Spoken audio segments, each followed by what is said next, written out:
Punt return, I think we're focused on right now. Fink has been great in camp. You know, the big difference with Chris is the strength, right? The added strength. Much more explosive, puts his foot in the ground, you know, can translate that explosiveness, and he's very confident in himself. So, you know, that's what you want for a punt returner. The ability to get you 5-7 yards, and if you make a mistake, he can turn it and catch the football. I think the backup situation, Alohi Gilman, Michael Young, that's what it looks like right now. Kick return is still a fluid situation. I think what we're trying to do is get the personnel up in front of that solidified before we actually make some decisions there. So I think that's still, we got Coleman back there. We've got Crawford as defensive players. You know, we're going to look at closely some of the young players there. You saw Michael Young back there. So I think it's still a fluid situation as it relates to kickoff return, focus being the other 10 players.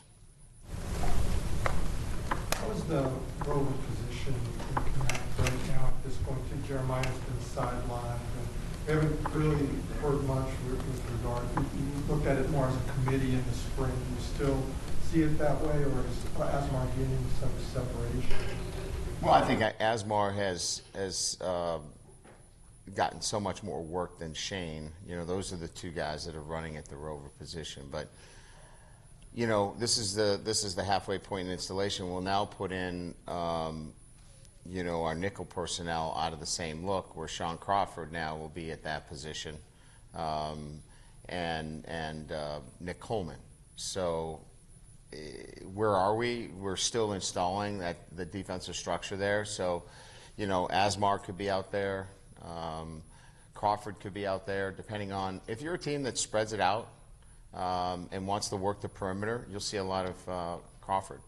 You know, if you want to put two tight ends on the field or play the ball, you know, play from hash to hash, you'll see a lot more of Asmar. So the system is built to play with a big physical player in space that can move, a la Bilal and Shane, or if you want to be more finesse, play the ball on the perimeter. We've got the ability to answer with Crawford and Coleman. So that's evolving. As far as Jeremiah injury, he has scar tissue in the hamstring that we're working on the modalities necessary to get that looser for him. He's been dealing with a tight hamstring, and you know, he's such a fast, explosive player, he hasn't been able to cut it loose. It's just a matter of time before we get him back on the field. As far as the safety position, it seems Alohi has been maybe one constant there so far. Is that accurate? Well, I think he's come on. Alohi's has been really solid for us. There's no doubt. But I think I mentioned it the last time I talked. Nick Coleman's had the best camp. You know, he's played at a different level than he played last year. So, you know, Nick's doing extremely well. You've got, you know, Jalen and Griffith, and Fertitta's doing a nice job for us. So we feel pretty comfortable where we are with the safety rotation right now. What more do you want to see from Alohi? I know he gives you a lot of leadership in terms of just specifically playing the safety. Just the structure of the defense, communication.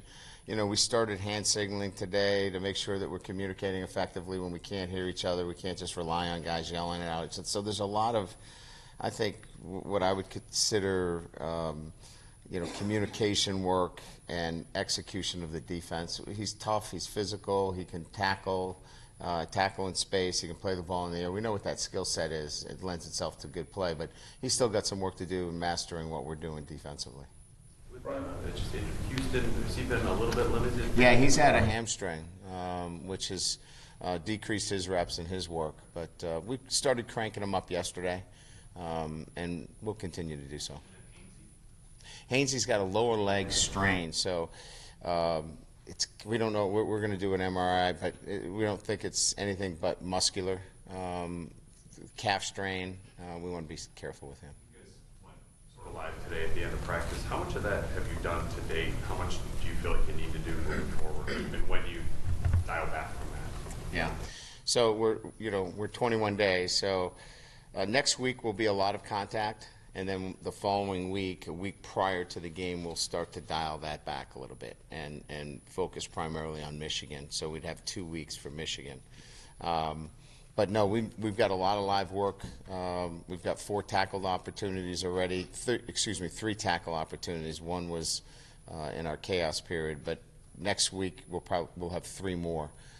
You know, we want to see Armstrong. You know, we want to see Avery Davis. We want to see, obviously, the tackling on defense.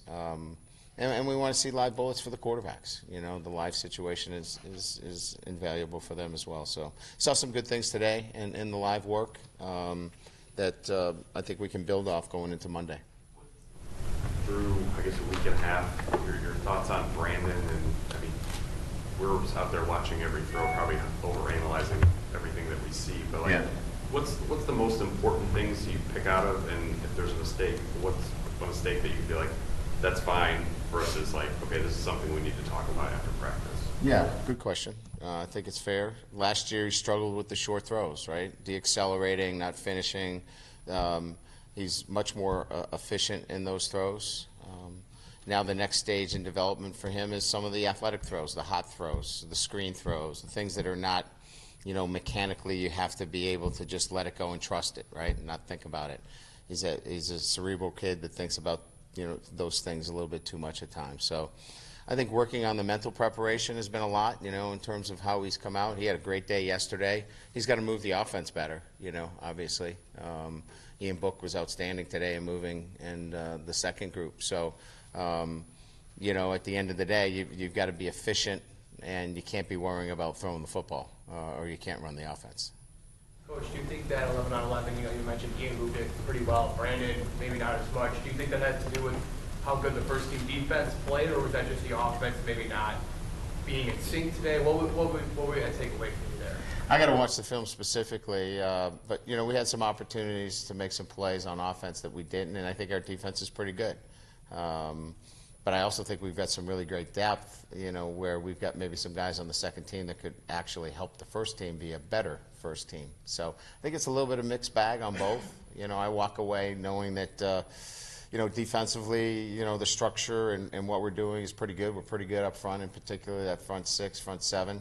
And then offensively, we have to make some plays. You know, we made a couple late, you know, a nice tunnel screen to Miles. He showed good speed, pulling away. But we got to be more consistent, I think, more than anything else from an offensive standpoint with that first group. Brian, Romeo was a thick build even when he was like 16 or 17 when he got here. Mm-hmm. Julian seems like a different build. But other than that, how do those guys different as pass rushers as defensive ends?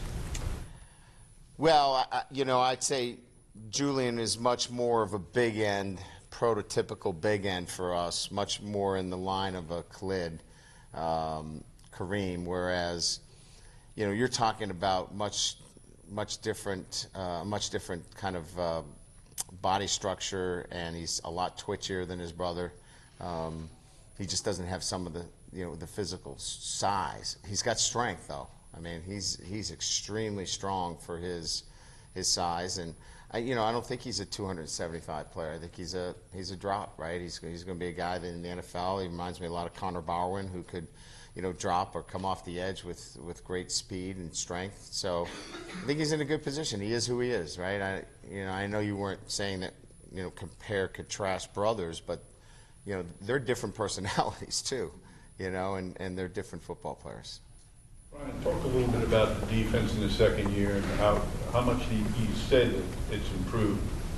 How much is that the result of Clark? Well, you know, what's improvement, right? You know, we'll see improvement, you know, as we go into the season. Some of the things that we're looking for in terms of practice, right, because we're in a practice mode right now, the improvement in practice has been at the safety position, and our front 6, front 7 fits are outstanding. And a lot of that has to do with experienced players coming back in the second year. So this isn't to throw Clark under the bus, but a lot of this is our players, you know, developing much more of a keen sense of what we're doing defensively, another year of experience in the weight room, and Clark has done a good job of being consistent in communicating the defense. So I think he'd probably say the same thing. I'd give most of the credit to the players. They're playing better. They're much more aware of the defense, and I think Clark has done a really good job of, making sure he communicates that. Justin's closing in on the school scoring record. If he stays healthy, he probably gets it this year. What does he do that allows him to be so consistent? His focus is amazing. He can tune out everything. He was kicking a 50-yarder, and I was yelling, this is too far. This is way too far for you. You can't hit it this far. Let's move it up. So, and I do that because I know he tunes it all out. I asked him what I said, and he says, I didn't hear you. And his ability, now he's a great liar, or his ability to really focus has been his key.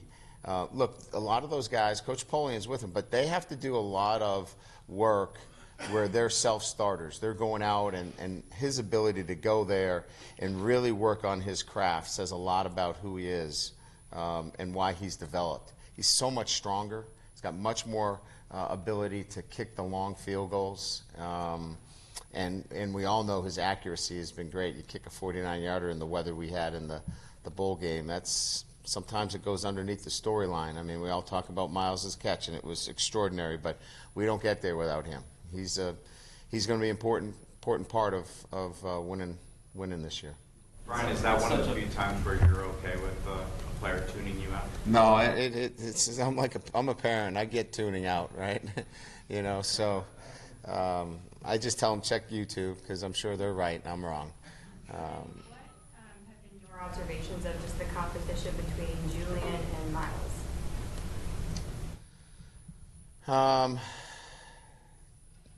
Julian Okora. No, sorry. Julian Love and Miles Boykin. Oh. It seems like they just kind of compete Got a it. lot. Got it. I will tell you, quite honestly, I think it was lopsided in the spring. I thought Miles got the best of Julian most of the spring. And part of that was due to a conversation that I had with him, and maybe I shared this with the group here, that, he was looking for big plays. He was coming off a great year and felt like he had to make big plays. This camp, he's understood that if he does his job and executes his technique and relies on his ability, that he's going to be involved in big plays. And I would say that it is now a great competition. And Julian's going to win some, and Miles is going to win some.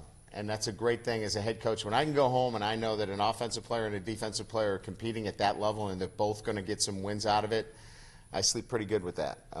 It's when they're lopsided one way or the other where I get some concern. So I would say the mindset change for Julian in terms of how I'm going to play this position. I don't need to look for interceptions. They'll come my way if I execute the right way. We were talking to them the other day, and they said they think it's been about 50-50 in camp. Would you agree with that? I would. Again, I'll go back to what I said earlier. Is I think it was slanted in the spring, but I think it's really competitive now. You have to be careful. We weren't in the spring. He gave us gift throws on the backside, Julian.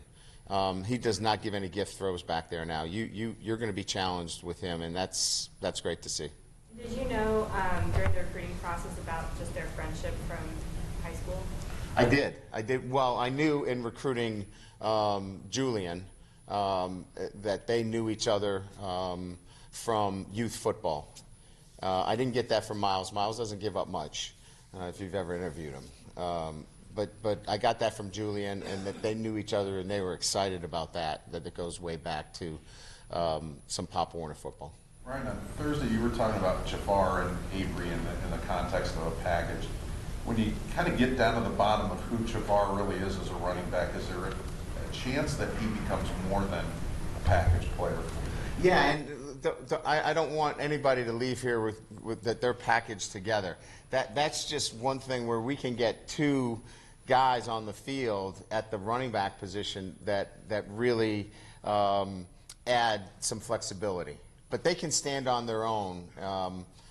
Jafar is the closest thing that I've had to Theo Riddick, since I've been here.